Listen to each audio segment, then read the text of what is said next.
sabun, butuh sampo, butuh susu dan sebagainya, supaya kita bisa dapat barang yang lebih murah sama barang yang diproduksi oleh anggota kita sendiri, maka kita membentuk koperasi konsumen. Jadi koperasi yang kegiatannya melayani kebutuhan pokok sehari-hari anggota, itu namanya koperasi konsumen. Contohnya ya tadi di Singapura. Jadi dia memang bisnisnya memenuhi kebutuhan anggota, minyak goreng, telur dan sebagainya. Terus ada koperasi produsen. Koperasi produsen itu contohnya bagaimana? Contohnya misalnya transformasi ekonomi. Tadi saya sudah memberikan contoh, sudah memberikan ilustrasi di Jepang, di mana dan sebagainya. Mereka berkooperasi gitu. Sehingga mereka bisa merubah nasibnya gitu. Ilustrasinya seperti ini, Pak. Kalau kita orang gajian, saya pegawai gitu. Setiap bulan saya terima gaji, dipotong cicilan motor, cicilan rumah dan sebagainya. Terus kita pakai untuk belanja kebutuhan rumah, masih ada sisa kita nabung. Kalau nggak ada sisa ya seperti gambar itu bokek gitu. Tapi kalau dia menjadi anggota koperasi, bisa dipastikan dia orang gajian, dipotong bayar cicilan, dipotong bayar angsuran untuk belanja, pasti dia bisa nabung. Nabungnya dari mana? Bapak Ibu sekalian, tadi saya memberikan gambaran tentang Alfa. Kalau kita belanja di Alfa, sabun harganya Rp100, dijual Rp110, ada untung Rp10. Siapa yang menikmati keuntungan Rp10? Pemilik Alfa. Tapi kalau di koperasi kita jual Rp110, siapa yang menikmati keuntungan Rp10? Anggota koperasi. Setiap tahun dibagi dalam bentuk sisa hasil usaha. Jadi tanpa sadar ketika kita belanja di koperasi, pinjam uang di koperasi, nabung di koperasi, kita sedang mengenerate atau sedang mengotomatisasi diri kita, menambah penghasilan yang dikerjakan oleh koperasi. Tiba-tiba akhir tahun kita dapat sisa hasil usaha. Jadi kita punya pendapatan tambahan dan sebagainya.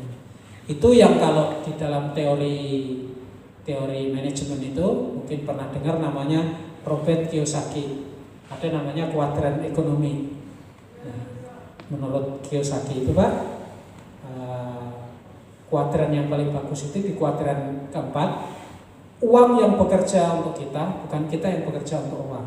Kalau sekarang kita masih bekerja untuk dapat uang, tapi habis ini dengan berkoperasi, maka uangnya kita taruh di koperasi, uanglah yang bekerja untuk kita. Tiba-tiba kita dapat pendapatan dan sebagainya. Kita kalau nabung di bank, Bapak Ibu sekalian, uangnya kita tabung di bank. Di bank kita dapat apa? Dapat bunga bank. Kalau di koperasi, nabung di koperasi, dapat bunga koperasi, kita masih dapat sisa hasil usaha. Jadi pendapatannya 2 kali dari kalau hanya nabung di bank. Udah gitu kalau kita nabung di bank, udah capek-capek nabung di situ, uangnya oleh bank dikumpulkan digunakan untuk membiayai siapa? Membiayai perusahaan-perusahaan besar, Pak. Perusahaan yang sudah gede-gede itu, bank lebih suka ngasih pinjaman kepada perusahaan yang sudah gede-gede itu, yang asetnya triliun itu, daripada kasih pinjaman ke kita. Giliran kita ngajuin ke bank aja susahnya setengah mati. Giliran kita ngajuin ke KOR, siapa di sini yang dapat fasilitas KOR? Boleh angkat tangan? Baru 0,1% dari komunitas yang ada di sini. Gitu. Itu KOR yang katanya kredit usaha rakyat. Dan di program pemilihan ekonomi ini oleh pemerintah, dia kampanye ada fasilitas 2,4 juta per pedagang, per pengusaha dan sebagainya. Terus ada KOR sampai dengan 50 juta, nggak usah lagi ada jaminan tambahan dan sebagainya. Nyatanya ketika kita Inkopas datangi bank-bank teknis, bank pelaksana, tetap aja kita nggak bisa realisasikan itu, Pak. Itu di Jakarta, Pak, di kota besar. Bagaimana dengan kota-kota kecil di Sumatera Utara? Makin susah dapat fasilitas KOR. Jadi ini bagian juga yang kita perjuangkan APSI dan Inkopas untuk KOR itu benar-benar ya namanya KOR. Jadi kalau pemerintah dengan bangga kita sudah menyalurkan 5,4 triliun untuk rakyat dalam bentuk KOR. Sekarang kita balik, Pak, yang disalurkan untuk perusahaan besar berapa ratus triliun, Pak? Ini hanya pemanis saja Pak, kita jangan terbuai dengan itu. Meskipun sekarang beliau ada di dalam pemerintahan, kita nggak boleh kehilangan daya kritis itu. Bahkan beliau meminta kalau ada sesuatu yang ini harus kita kritisi. Termasuk beliau mengkritisi tentang pertanian, bahwa kalau kita mau mengembangkan pertanian itu harus dengan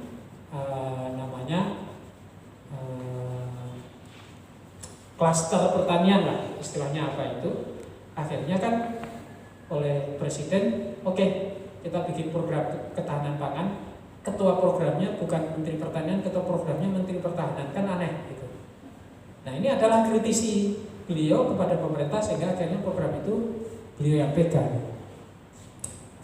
Itu Pak, nabung kalau di bank yang menikmati banknya jadi besar, dikasih ke perusahaan besar, kita hanya dapat bunga bank. Kalau saldo kita minimal, bukannya tabungan kita nambah, malah kepotong biaya administrasi dan sebagainya. Tapi itu di koperasi nggak begitu. Pinjam uang juga gitu. Kita kredit motor ke leasing, gitu kan. Ada bunga yang harus kita bayar. Siapa yang menikmati bunga itu? Pemilik leasing. Tapi kalau di koperasi, siapa yang menikmati bunga itu? Anggota. Jadi itu generate income atau otomatisasi pendapatan yang bisa kita lakukan dengan cara berkoperasi. Jadi dengan berkoperasi kita bisa bertransformasi ekonomi. Itu jawabannya itu. Next. Nah, sekarang saya agak pelajaran sekolah. Pelajaran sekolah tentang pengertian koperasi itu apa. Menurut Undang-Undang Nomor 25 Tahun 92, yang namanya koperasi adalah, saya baca biar enggak ini. Koperasi adalah badan usaha yang beranggotakan orang seorang atau badan hukum koperasi dengan melandaskan kegiatannya berdasarkan prinsip koperasi sekaligus sebagai gerakan ekonomi rakyat yang berdasarkan atas kekeluargaan. Di tulisan itu ada bagian yang saya cetak tebal. Badan usaha. Jadi koperasi itu jelas-jelas badan usaha. Jadi dia harus untung, harus profesional, harus transparan, harus akuntabel, harus dikelola dengan cara-cara modern. Next adalah beranggotakan orang seorang atau badan hukum koperasi. Jadi koperasi itu ada yang anggotanya orang per orang, ada yang anggotanya badan hukum koperasi. Kalau kita kenal namanya misalnya koperasi unit desa, maka anggotanya adalah orang per orang. Tapi kalau kita mengenal namanya Indo Koperasi Unit Desa, anggotanya adalah badan hukum koperasi. Bedanya itu Pak. Jadi kalau istilah di nomenklatur nanti saya lanjutkan di ini semuanya. Jadi kalau koperasi itu ada dua model, satu anggotanya orang per orang, dua anggotanya adalah badan hukum koperasi atau badan usaha koperasi. Gitu. Nah kalau KGN itu bentuknya apa? KGN anggotanya adalah orang per orang. Jadi anggota di Sumatera Utara nggak ada bedanya di Surabaya, di Solo, di Semarang, di Sulawesi Utara dan sebagainya. Sama, kita adalah anggota koperasi Garuda Nusantara. Kalau di tempatnya Bapak Ibu ada koperasi pedagang pasar misalnya, anggotanya adalah orang per orang, maka itu adalah koperasi pedagang pasar, itu adalah koperasi yang anggotanya orang per orang. Tapi begitu nanti bicara Indo Koperasi Pedagang Pasar, maka anggotanya adalah kopas-kopas sama puskopas. Nah itu namanya koperasi yang beranggotakan badan hukum koperasi. Paham ya sampai di sini ya? Nah, melandaskan kegiatannya berdasarkan prinsip koperasi. Prinsip koperasi itu apa? Nanti saya jelaskan. Itu yang membedakan antara bagaimana praktek bisnisnya koperasi dengan praktek bisnis PT, dengan praktek bisnis CV dan sebagainya. Jadi bedanya koperasi dan PT dan CV itu pada prinsip yang dijalankan. Kalau di koperasi ada namanya 7 prinsip koperasi, nanti saya jelaskan. Sekaligus sebagai gerakan ekonomi rakyat. Nah ini kadang orang menilainya itu sebagai badan koperasi sebagai badan sosial. Nggak untung nggak apa-apa, tapi memberikan manfaat bagi anggotanya, memberikan manfaat bagi masyarakat. Sekaligus gerakan ekonomi. Gerakan ekonomi apa ya tadi yang seperti saya bilang, Bank mengkonsolidasi ibu-ibu miskin, dikasih pelatihan supaya dia bisa produktif gitu kan. Terus kemudian Fair Price di Singapura mengonsolidasi kekuatan buruh, membuat warung-warung sehingga warungnya bisa hidup, yang beli adalah penghuni-penghuni apartemen dan sebagainya, sehingga dia bisa hidup karena dia mengkonsolidasi buruh-buruh. Terus di Jepang sebagai koperasi yang terbesar di dunia, dia mengkonsolidasi petani.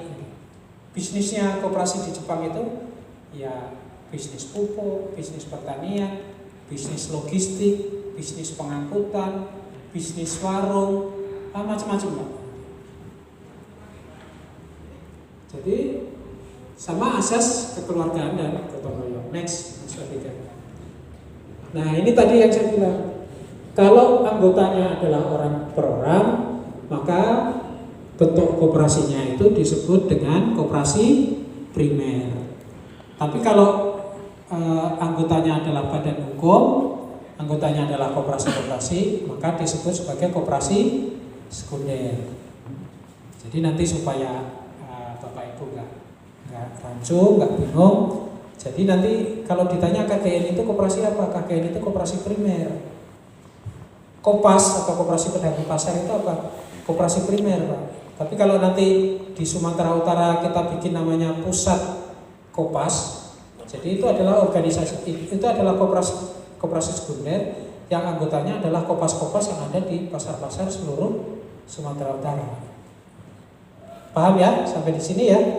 Jadi kalau ditanya bentuk koperasi di Indonesia yang dikenal ada dua, koperasi primer dan koperasi sekunder. Primer itu kalau anggotanya orang per orang, anggotanya adalah individu kita semua. Sekunder itu adalah anggotanya badan hukum koperasi. Next Mas. Nah, kira-kira gambarnya begini. Di bawah ada anggota-anggota, maka dia membentuk primer-primer koperasi. Terus primer-primer koperasi di tingkat provinsi atau kabupaten kota membentuk namanya pusat koperasi.